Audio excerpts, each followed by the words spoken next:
So the first step is actually to install the necessary packages, the additional packages that we need to install. So let's do pip install setup tools as well as wheel, WHEEL.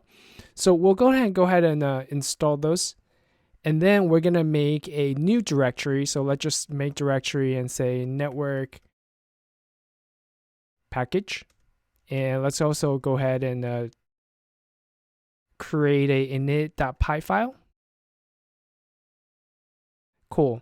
Now let's move the alert helpers to this new package. So I am going to do cp and then for my network package alert helpers, and I'm going to install into this network packages. So if I take a look, network package, now I have init.py and then alert helpers.py.